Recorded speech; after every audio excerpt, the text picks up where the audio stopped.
What's up, everybody? Welcome back to the Combat Library, and today we're going to talk about the next big event on MMA World, PFL versus Bellator. It's going to happen in Saudi Arabia in Riyadh. There will be 12 bouts. 7 of them will be a PFL versus Bellator. If I'm not wrong, there is 2 of them that are title. Okay, so the prelims will start 12:30 at ET, so 30 minutes after midday, and the main card will start 3 p.m. ET of 23rd February, tomorrow. The first, I'm gonna go over very quickly the prelims, right? The first match will be Malik Basahel versus Vinicius Pereira. They're both grapplers. Malik Basahel by UD. Abdullah Al Kahat versus Adkundalar Rao. Abdullah KO or UD. Clarissa Shields versus Kelsey DeSantis. I see a easy Shields KO. Honestly, they're just feeding Clarissa Shields because they believe in the star potential of her. Biagio Ali Walsh, the grandson of Muhammad Ali, versus Emmanuel Palacio. I see another easy Ali Walsh KO. Having the same idea as they're doing with Clarissa, feeding them and trying to make them a bigger name without them just losing. Henry Corrales versus Aaron Pico too. Corrales is very hittable, amazing offense, horrible defense. Pico is very similar, but Pico has more power. He has the potential of wrestling, so if he uses wrestling, I think he wins, but he don't usually do. So he has more power, but he has less chin, and I think this will probably happen like the first time, like round one or round two KO for Corrales. Now we're gonna start talking about the main card. Okay, the main card first fight will be AJ McKee versus Clay Collard.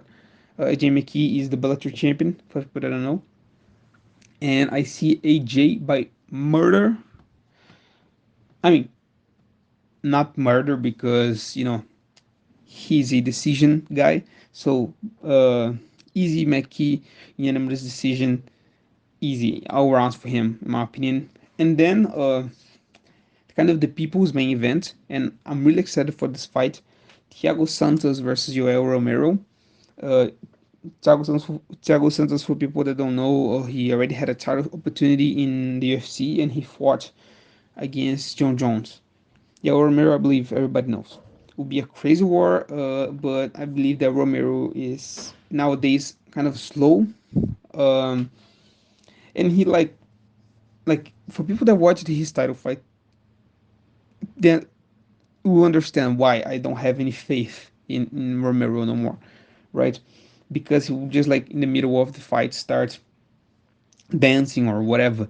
Um, and due to this, I think that Romero will either randomly chin Thiago Santos uh, or Thiago Santos will win by decision. More specifically, I believe in the Marreta decision. Now we will have another great fight, Capelosa versus Nankov. Capelosa is a former heavyweight champion in PFL. Nankov is the current light heavyweight champion. Vadem's not even big for 205. Um, that makes he probably I would say that he probably walks around 215 around that. So he have a clear size disadvantage. But for people that know, Nankov was mentored and is mentored by Feather, who is the greatest heavyweight MMA fighter of all time, and he was frequently undersized. So, and besides this, Nankov is possibly the best pound for pound outside of the UFC. So, and because of this, I see a unanimous decision for Nankov. But there's also always, when there's this difference of weight, there's always this serious chance of a random KO. Then we'll go for another feature fight, Ray Cooper versus Jason Jackson. Ray Cooper has a size advantage, but Jackson is still way more taller, if not wrong. Cooper is like 5'8" or 5'9", and Jackson is 6'1". And because of this, the size will not be that relevant. And Cooper have a serious chance, but I believe momentum will play a big deal. And he lost 2 out of his last 3. And Jackson's more skilled and is in a win streak. And I would say probably Jason Jackson's decision. Um,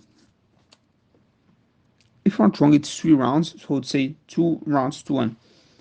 Uh, the third fight, I mean, the third talking about like the main event. Okay, whatever. Patricio Pitbull Freire versus Gabriel Braga.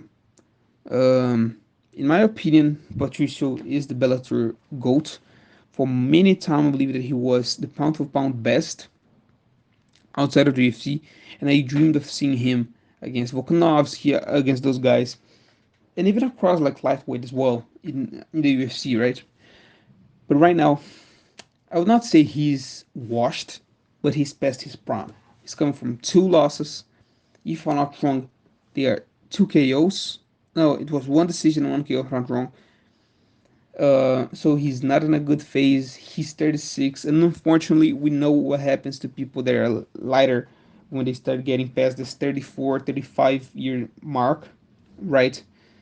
Uh, Braga is good, but he's not especially great. That's why it would like kind of make me sad. Together with the fact that I'm a Pitbull fan and I'm Brazilian, so naturally I want the Brazilian to win. And due to this, and due to this, I honestly see Braga winning by KO. There's a chance that Pitbull, it was just like one bad decision for because of the weight and a fluke. There's this chance, and Pitbull is still on that level. He's still that guy at 145. But and I hope that's the case. But I honestly still see a Gabriel Braga KO. Now let's go to the co-main event. And by the way, the Patricio fight was supposed to be a title fight as well. It was not a title fight because his opponent, the PFL champion, he had some problems and had to pull out. So, yeah, the co-main event is Impa Kazanganai versus Johnny Ambley. For people who don't know, Ambley is undefeated. He has 10 wins in Bellator. He's a middleweight and he's a good striker. But Impa is well-rounded. He has a great jiu-jitsu but Embley comes from wrestling. He knows how to wrestle and he implements his wrestling. Besides this, his striking is not just powerful, but it's actually clean. His striking is genuinely good. Especially when we start thinking about middleweight and start thinking about he does not come from striking. He comes from wrestling. And honestly, Embley is one of those guys, one of those few guys that I believe that could be in this top 10, perhaps even top 5 of of MMA outside of UFC. There are not many guys that I can say this, but Johnny Ambley is really talented. He's really powerful. So I would say the big difference will be wrestling, and like I said, Ambley is better wrestler. So I would say it goes to Ambley by KO. And the main event,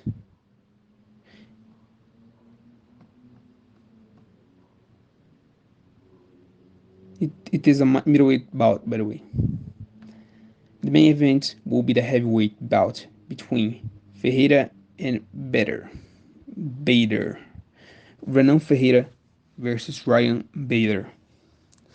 And Ryan Bader is a big name. And historically, if we're going to actually analyze his career, he went through UFC and all of this. He had a good career at Bellator. Uh, he's better. Historically, he's better.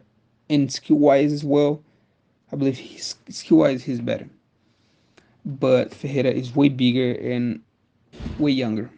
Bader is 40 years old. Of course, in those divisions, like heavyweight, even a middleweight, 48 years old is not a no. It's not a end of the line. But you are declining at 40, even in those weight classes.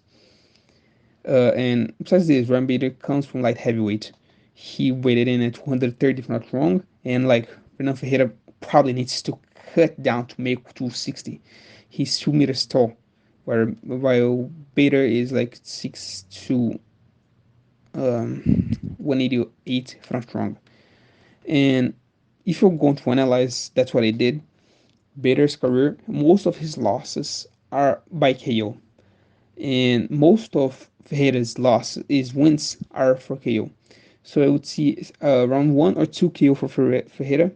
And if he goes to championship rounds, I see Bader pulling that off with a decision, because he's a crafty veteran. He has more experience. He is more skilled, but Ferreira is too big. He's too powerful.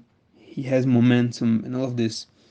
So analyze the full card. Of course, there are those 5 fights that are mostly, if I'm not wrong, they are all from like PFL. 2 of them are amateurs. So putting those besides them, there are 7 fights of Bellator versus PFL, and I have predicted 4 to Bellator and 3 to PFL. Um, that's kind of what I already imagined before. They are close, but Bellator is still one step ahead. So that's it for today. I hope this card is a banger. I see a lot of finishes. Thank you guys. May God bless you all.